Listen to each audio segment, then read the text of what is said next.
Welcome back to my new episode. This is Palash Mohammed once again. Hope you enjoyed my last episode. Today I'll discuss about was where plus 2 plus v1 plus extension.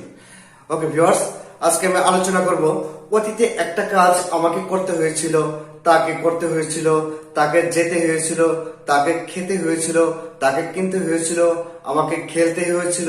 এরকম যখন কোনো বাক্য আমরা use করি, কোনো sentence আমরা use করি, তখন এর নিয়মটা, এর বাক্য বা সেন্টেন্স তৈরি করার যে নিয়মটা আমি আজ সেটা নিয়ে আলোচনা করব। তাহলে সরাসরি চলে যাই। আমি প্রতি পর্বের মধ্যে আমি ঠিক 5টি ভাগে ভাগ করেছি, এ বি সি ডি এবং ই, এবং এখানে গত পর্বের মধ্যেও ঠিক 5টা রুলস আগে দিয়েছি, এরপরে বাকি 5 ভাগে ভাগ করা হয়েছে, যেটা আমি আজ একের পর এক এবার একটি একটি করে আলোচনা করব। তাহলে সরাসরি চলে যাই বোর্ডে।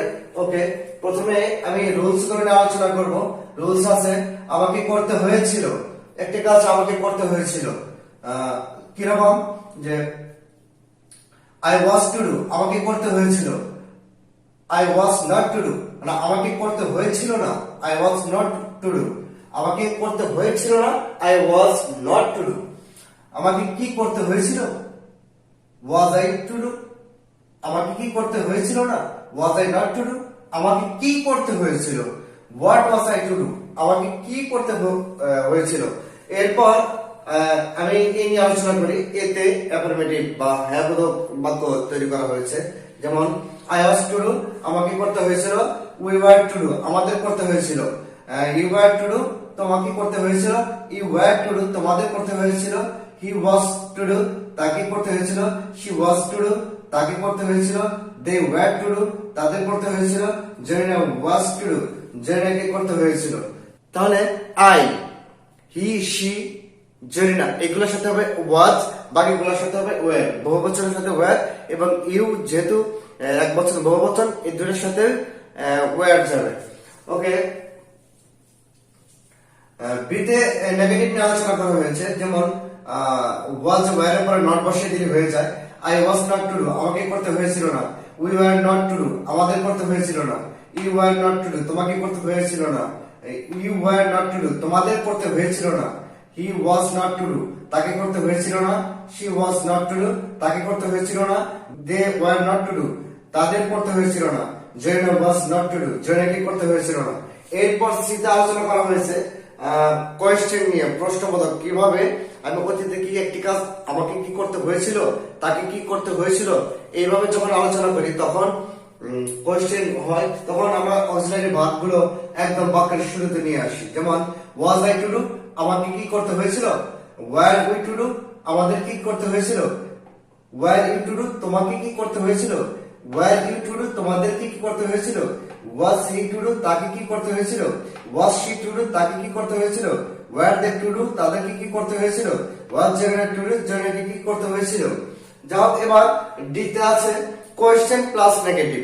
কোয়েশ্চেন হবে প্লাস নাও হবে, প্রশ্ন হবে এবং নাও বোঝাবে। তখন আমরা কিভাবে সেন্টেন্স মেক করব। তাহলে দেখে না যাক যে প্রথমে অক্সিলারি ভার্বগুলো শুরুতে আসবে, এরপর সাবজেক্ট, এরপর নট বসিয়ে দেব প্রত্যেকটার সাথে। যেমন was I not to do, আমাকে কি করতে হয়েছিল না। Were we not to do, আমাদের কি করতে হয়েছিল না। Were you not to do, তোমাকে কি করতে হয়েছিল না। Were you not to do, তোমাদের কি করতে হয়েছিল না। Was he not to do, তাকে কি করতে হয়েছিল না। Was she not to do, তাকে কি করতে হয়েছিল না। Were they not to do, তাদের কি করতে হয়েছিল না। ওয়াজ জেরিনা নট টু ডু, জেরিনাকে কি করতে হয়েছিল না। এরপর এটা আছে ডাবলএস কোয়েশ্চেন। ডাবলএস কোয়েশ্চেন শুধু আমি এখানে ওয়ার্ড দিয়ে আমি বাক্য তৈরি করে দেখিয়েছি। আপনারা যে বাকি আরো ডাবলএস ওয়ার্ড গুলো আছে ওইগুলোতে প্র্যাকটিস করতে পারবেন। যেমন ওয়্যার, হোয়াই, হোয়েন, আমাকে কখন করতে হয়েছিল, আমি কোথায় করতে হয়েছিল, কেন করতে হয়েছিল। শুধু আপনারা ডাবলএস ওয়ার্ড গুলো চেঞ্জ করে দিলেই সেন্টেন্স হয়ে যাবে। যেমন what was I to do, আমাকে কি করতে হয়েছিল। What were we to do, আমাদের কি করতে হয়েছিল। What were you to do, তোমাকে কি করতে হয়েছিল। What were you to do, তোমাদের কি করতে হয়েছিল। What was he to do, তাকে কি করতে হয়েছিল। What was she to do, তাকে কি করতে হয়েছিল। What were they to do, তাদের কি করতে হয়েছিল। What was Zarina to do, জেরিনাকে কি করতে হয়েছিল। তাহলে আমরা দেখে নিলাম প্রথমে 5টা রুলস সহ এরপর A B C D E যে 5টা ভাগে ভাগ করেছি, প্রত্যেকটা ভাগে সেন্টেন্স মেকিং করে দেখানো আছে। আপনারা শুধু ডুর জায়গায় এখানে যে ভার্বগুলো দেওয়া আছে, গো মানে যাওয়া, বাই মানে কেনা, ওয়াক মানে হাঁটা, রান মানে দৌড়ানো, রিড মানে পড়া, রাইট মানে লেখা, প্লে মানে খেলা করা, সে মানে বলা, টিচ শিক্ষা দেওয়া, কুক রান্না করা, প্রত্যেকটা গত পর্বের মতোই ওখানে প্রত্যেকটা ওয়ার্ড গুলো ডুর জায়গায়, শুধু ডুর জায়গায় বসিয়ে বসিয়ে আপনারা নিজেদের মতো করে সেন্টেন্স তৈরি করবেন এবং প্র্যাকটিস করবেন।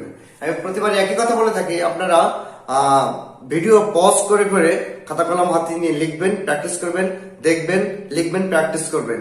যত বেশি প্র্যাকটিস করবেন আপনার তত বেশি সেন্টেন্স মেকিং করার ক্যাপাবিলিটি বেড়ে যাবে। আর তো আজকে এই পর্যন্তই ছিল। তো এগুলো আমরা বারবার প্র্যাকটিস করবো, বারবার প্র্যাকটিস করলে আমাদের পারফেক্টনেস চলে আসবে। আর আমার আজকের এই ভিডিওটা যদি ভালো লেগে থাকে তাহলে প্লিজ সাবস্ক্রাইব করতে ভুলবেন না এবং বেল আইকনটি প্রেস করতেও ভুলবেন না। বেশি বেশি শেয়ার করে দিবেন যাতে আপনার শেয়ারের কারণে যারা বিগিনার্স, যারা ইংরেজি শিখতে চায় তারাও যেন ইংরেজি শিখতে পারে। আজ এই পর্যন্তই, বাই।